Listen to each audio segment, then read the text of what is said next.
The kitchen was still, bathed in the soft glow of a Carolina sunset. I sat at the oak table, my fingers curled around a cold mug of chamomile tea, the faint scent of honey lingering in the air.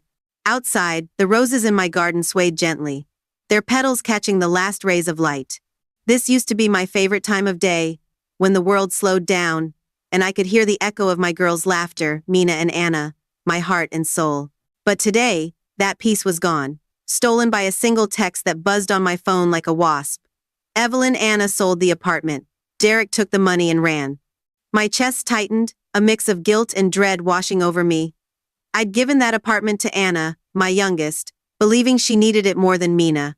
I'd pushed Mina, my strong, steady girl, out of the home she'd transformed with her own hands, all because I thought Anna's fairy tale engagement deserved a chance.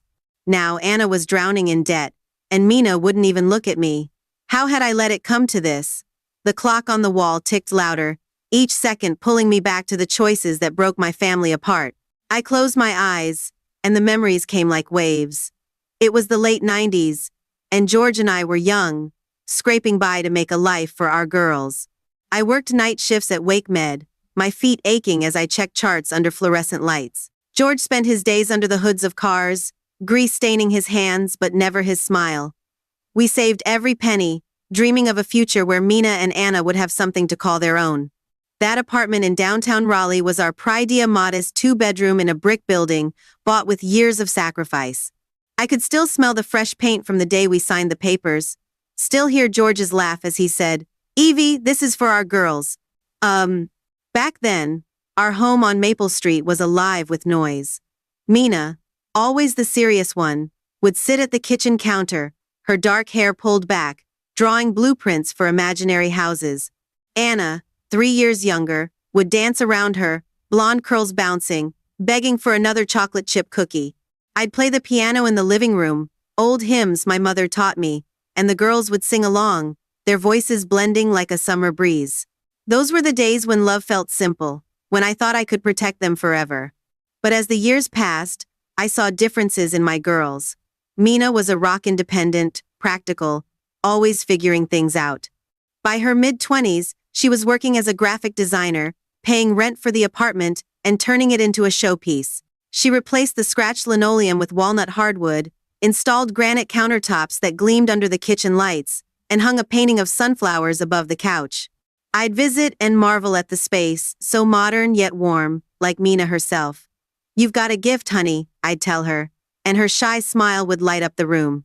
Anna, though, was my dreamer. She was softer, more fragile, always chasing something just out of reach. She'd flit from one job to another: barista, retail clerk, event planner, never staying long enough to build anything. She lived with us, her bedroom a mess of vision boards and half-finished projects. I worried about her, maybe too much. I thought Mina could handle anything, but Anna needed me. Looking back, I see how that choice planted the seeds of our undoing. It was a Sunday dinner last spring when everything shifted. The dining room smelled of roasted chicken and rosemary, and the table was set with my mother's old china. George sat at the head, his gray hair thinning but his eyes still kind. Mina was to my left, her fork moving slowly through her mashed potatoes. Anna, across from her, was practically glowing, her cheeks flushed with excitement. "I have news," Anna said, her voice high and bright. She didn't wait for us to guess. "I met someone. His name's Derek, and he's incredible. He works in finance and—" She paused, her blue eyes sparkling. "He proposed." My fork clattered against the plate. "Proposed?" I said, my heart racing. "Anna, how long have you known him?" 2 months, she said, holding up her left hand. A diamond glinted under the chandelier, too big for a man she'd just met. "I know it's fast, but when it's right, it's right." Mina's voice cut through the air, sharp but calm. 2 months? Anna, you barely know this guy. What does he even do in finance? Anna's smile faltered. "He's in investments. Why does it matter?" "It matters because you're talking about marriage," Mina said. "What's his company? How stable is he?" I felt a prickle of unease, but Anna's face hardened. "God, Mina, why are you always so negative? Just because you're single doesn't mean you have to ruin this for me." "Now, Anna," George said gently, "Mina's just looking out for you." But Anna wasn't having it. "She's jealous." Derek's perfect, and we're happy. I looked at Mina, expecting her to back down, but her eyes were steady. I'm not jealous. I'm asking questions you should have asked before saying yes. The room grew tense, the air thick with unspoken words. I should have stepped in, slowed things down, but Anna's joy was infectious, and I wanted to believe in her fairy tale. We're thrilled for you, sweetheart, I said, forcing a smile. When can we meet him? Mina's jaw tightened, but she said nothing. I saw the hurt in her eyes, and it stung, but I pushed it aside. Anna needed me more. 3 weeks later, we met Derek at another dinner. He was handsome, tall, with polished shoes and a smile that could sell you the moon. He complimented my cooking, asked George about his old Chevy, and held Anna's hand like she was a treasure. But something felt off. His answers were smooth, too perfect, like lines from a script. So, Derek, Mina said over dessert, her tone casual but pointed. What's the name of your firm? Derek's smile didn't waver, but his eyes flickered. It's a small outfit, private wealth management. You wouldn't know it. Try me, Mina said. I'm curious. Anna snapped. Mina, stop interrogating him. This isn't a job interview. I'm just asking, Mina said. If he's marrying my sister, I'd like to know who he is. Derek shifted in his chair. I keep work and personal life separate. No big deal. It's a simple question, Mina pressed. What's the company? The room went quiet. George cleared his throat. Maybe we should talk about the wedding instead. But Mina wouldn't let it go. If he can't answer that, what else is he hiding? Mina, enough, I said, my voice sharper than I meant. You're making our guest uncomfortable. Her eyes met mine, and I saw a flash of betrayal. Fine, she said, grabbing her purse. I can see I'm not wanted here. She walked out, the front door closing with a soft thud that echoed in my heart. I told myself she'd get over it, that she was being too hard on Derek. But that night, as I lay in bed, I couldn't shake the feeling that I'd chosen the wrong side. A week later, Anna and Derek came to the house with a plan. They wanted to live in the apartment, start their life together there. George and I talked it over, our voices low in the living room, the television humming in the background. Anna's getting married, George said. She needs a home. Mina's single, she can manage. I nodded, but my stomach churned. The apartment was Mina's home, her sanctuary. Still, I convinced myself it was the right thing. Anna was building a future. Mina would understand. We went to the apartment unannounced, Derek and Anna in tow. Mina opened the door, her hair in a messy bun, a paintbrush in her hand. The smell of fresh paint hit me, and I saw a new coat of soft gray on the living room walls. The sunflower painting glowed under a new light fixture. What's going on? Mina asked, her eyes narrowing as Derek surveyed the space. I took a deep breath, my voice steady but cold. This is our apartment, Mina. Anna and Derek need it for their new life. You have 2 weeks to move out. Mina's face went pale. You're kicking me out? I've paid rent. Fix this place up. You're alone, I said, the words cutting deeper than I meant. Anna's starting a family. She needs this more. Ho. Derek nodded, his voice syrupy. It's perfect for us, Mina. You've done a great job. Mina looked at me, her eyes searching for the mother who used to braid her hair and sing her to sleep, but I turned away, unable to face her. 2 weeks, I repeated. And we left, the door clicking shut behind us. That night, I sat in my garden, the roses heavy with evening dew. I thought of Mina's sunflower painting, her careful hands smoothing the granite countertops. I'd betrayed her, and the weight of it pressed against my chest. But Anna's rings sparkled in my mind, and I told myself it was for the best. Now, months later, that text about Anna and Derek stared back at me. The apartment was gone, sold to pay debts for a man who'd vanished. Anna was broken, and Mina was gone from my life. I'd sacrificed one daughter for the other, and lost them both. If this story tugs at your heart, stick with me to see where it leads. I used to love this season baking apple pies, watching Mina and Anna rake leaves into piles to jump in. But now, 3 months after I'd pushed Mina out of the apartment, my heart felt as heavy as the gray clouds overhead. The house was too quiet without Mina's visits, and Anna's calls were brief, always rushed. I'd made a choice, and it was tearing my family apart. Mina had moved on, or so I heard from a neighbor who saw her at the farmer's market. She'd found a new place in Glenwood South, a trendy part of downtown with coffee shops and string lights draped over patios. I pictured her there, unpacking boxes, hanging that sunflower painting she loved. She was always like that, resilient, building something beautiful from nothing.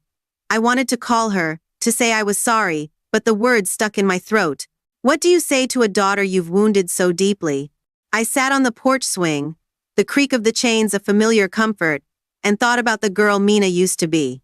When she was 10, she'd spent a whole summer knitting me a scarf bright blue, lumpy in places, but made with such care. I still kept it in my dresser, folded between sachets of lavender. Back then, I'd hug her tight, tell her she was my rock.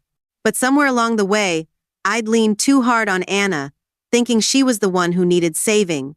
Now, I saw the cost of that mistake. Anna and Derek were living in the apartment now, the one Mina had made her own. Anna posted photos on Instagram, her and Derek toasting wine glasses, the granite countertops gleaming in the background. Living the dream, she captioned one, and I wanted to believe it. But when I visited a week ago, the truth was harder to ignore. The apartment felt different, cluttered with empty takeout containers and unwashed dishes. Derek was polite, but his eyes darted to his phone every few minutes, like he was waiting for something. "Everything okay, honey?" I asked Anna as we stood in the kitchen, the hum of the fridge filling the silence. She flashed a bright smile, the kind she used to charm teachers. "Of course, Mom. Derek's just busy with work. We're planning the wedding, you know." 1. I glanced at Derek, sprawled on the couch, scrolling through his phone. "What kind of work keeps you so tied up?" I asked, keeping my tone light. He looked up, his smile tight. "Just client stuff. Markets are crazy right now." Anna jumped in, her voice a little too loud. "He's doing great, Mom. Can we talk about the venue? I'm thinking maybe the botanical gardens." I nodded, but my stomach twisted. Anna was hiding something, and Derek's vague answers reminded me of Mina's questions at that dinner months ago. I'd shut Mina down then, called her jealous. Now, I wondered if she'd seen something I missed. A few weeks later, the truth came crashing down. It was a Thursday evening, and I was in the living room, the television flickering with a rerun of Murder, She Wrote. The phone rang, and Anna's name lit up the screen. Her voice was shaky, barely above a whisper.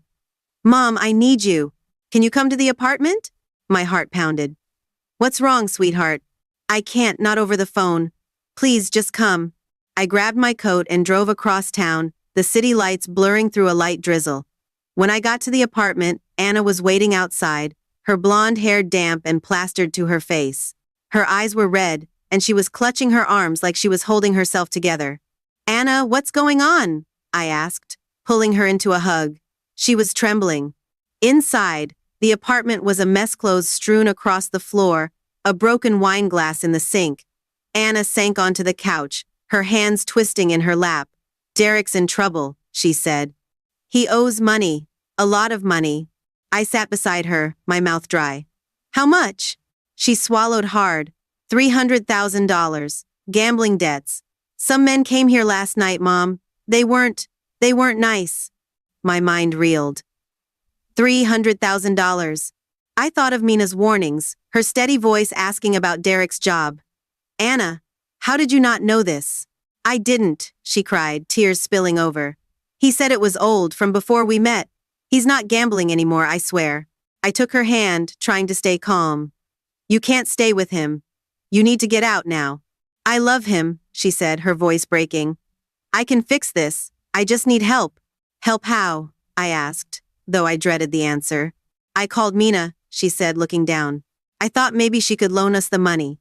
She's got savings, right?" I stared at her, my heart sinking. "You asked Mina? After everything?" She said no, Anna whispered. "She told me to figure it out myself." Part of me wanted to shake Anna, to tell her she'd brought this on herself. But another part, the mother who'd rocked her through fevers and heartbreaks, just wanted to make it better. "We'll figure something out," I said, though I had no idea how. The next day, I drove to the Morning Times, a cozy cafe downtown with exposed brick walls and the smell of fresh espresso. Mina agreed to meet me there, though her voice on the phone was guarded.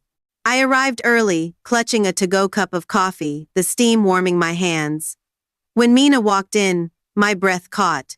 She looked tired but strong, her dark hair pulled into a neat ponytail, her coat a deep green that matched her eyes. "Thanks for coming," I said as she sat across from me. The cafe buzzed with conversation, but it felt like we were alone. "What do you want, Mom?" she asked, her tone flat.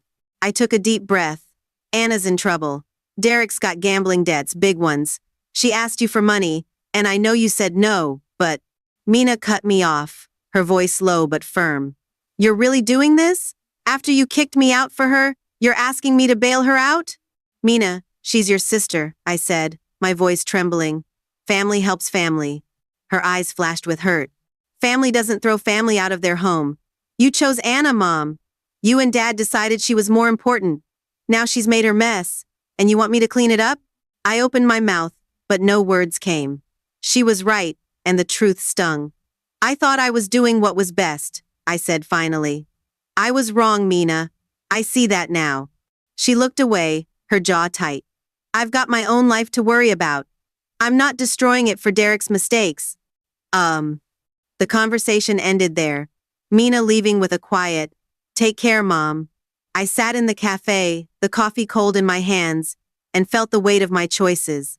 I'd pushed Mina away, and now Anna was slipping through my fingers. That night, I stood in front of the bathroom mirror, the fluorescent light harsh on my face. I was 62, with lines around my eyes that told stories of long nights and hard choices. I thought about the girl I'd been, the one who dreamed of studying music, of playing piano in a concert hall. I'd given that up for George, for the girls, for a life I thought would hold us together. I'd poured everything into Anna, hoping her dreams would make up for the ones I'd buried. But in doing so, I'd lost Mina, and maybe Anna too. I walked to the piano in the living room, my fingers brushing the keys. The notes were rusty, but they came, a slow hymn that filled the quiet house. I thought of Mina's scarf, Anna's tear-streaked face, and the apartment that was supposed to be their future. I'd been so sure I was building something lasting, but all I'd built was a wall between us. Outside, the rain started, tapping against the windows like a heartbeat. I didn't know how to fix this, but I knew I had to try. For Mina, for Anna, and maybe for myself. A Mother's Redemption. Part 3. The first snow of the season dusted Raleigh's streets, turning Maple Street into a quiet, shimmering postcard. I stood in my garden, the roses now bare, their thorns softened by a thin layer of frost. It was early December, 6 months since Anna's world had collapsed, and the silence in my house felt heavier than ever. Anna was back home, sleeping in her old bedroom, while Mina lived her new life across town. I'd spent months wrestling with guilt, replaying every choice that drove my girls away. But today, as the snow fell, I felt a spark of something new, hope maybe, or the courage to try again. Anna's fall had been brutal. After selling the apartment to pay Derek's $300,000 gambling debts, she'd woken to a nightmare. Derek hadn't just taken the money from the sale. He'd siphoned $50,000 from her credit cards and bank account, then vanished. The police were looking for him, but he was a ghost, leaving Anna with nothing but debt and a broken heart. She'd moved back in with George and me, her suitcases stuffed into her childhood bedroom, the walls still papered with faded flowers. She worked 2 jobs now, mornings at a daycare, evenings at a diner, her hands chapped from washing dishes, her eyes dull with exhaustion. One chilly afternoon, I found her at Pullen Park, sitting on a bench by the carousel. The air smelled of popcorn and pine, and children's laughter rang out as the ride spun, its painted horses gleaming. Anna stared at the scene, her coat too thin for the cold, her blonde hair tucked under a knit cap. "Mind if I join you?" I asked, easing onto the bench. She shrugged, her breath visible in the crisp air. "Sure." We sat in silence for a while, the carousel's calliope music filling the space between us. I remembered bringing the girls here when they were little, Mina pushing Anna on the swings, both of them giggling as they chased fireflies at dusk. Those memories felt like another lifetime. "I'm sorry, Mom," Anna said suddenly, her voice barely audible. "For everything. For trusting Derek, for taking the apartment, for hurting Mina." I turned to her, surprised. Her eyes were wet, but there was a clarity in them I hadn't seen in years. "Oh, honey," I said, reaching for her hand. "I'm sorry too.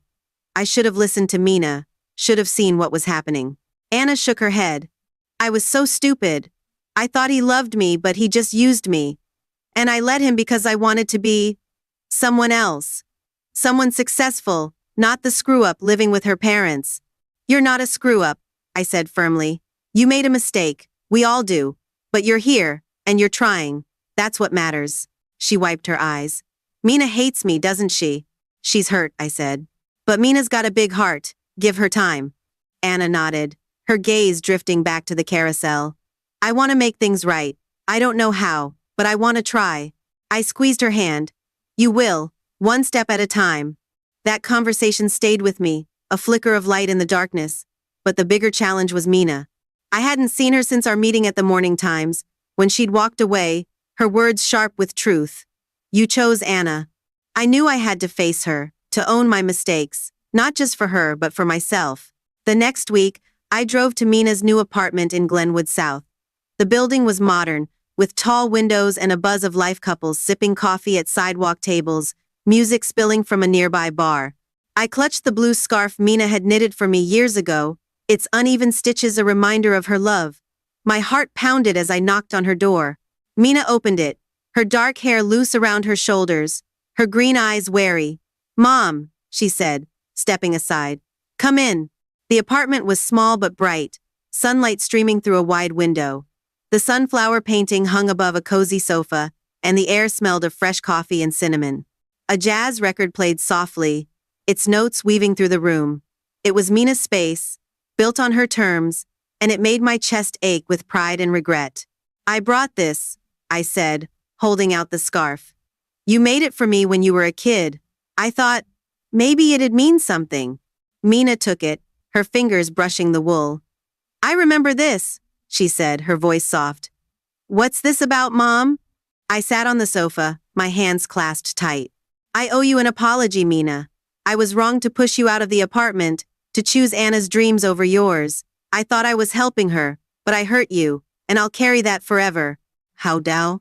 Mina crossed her arms, her expression guarded. You didn't just hurt me, Mom. You made me feel like I didn't matter, like Anna's happiness was worth more than mine. Her words cut deep, but I nodded. I know. I was so focused on Anna, on fixing her, that I took you for granted. I thought you were strong enough to handle anything, but that wasn't fair. Mina looked away, her eyes glistening. I had to be strong because no one else was. You and Dad, you always saw Anna as the one who needed saving. But I needed you too. I reached for her hand, and to my surprise, she didn't pull away. I see that now, I said. I gave up so much when I was young, my music, my dreams to build a life for you girls.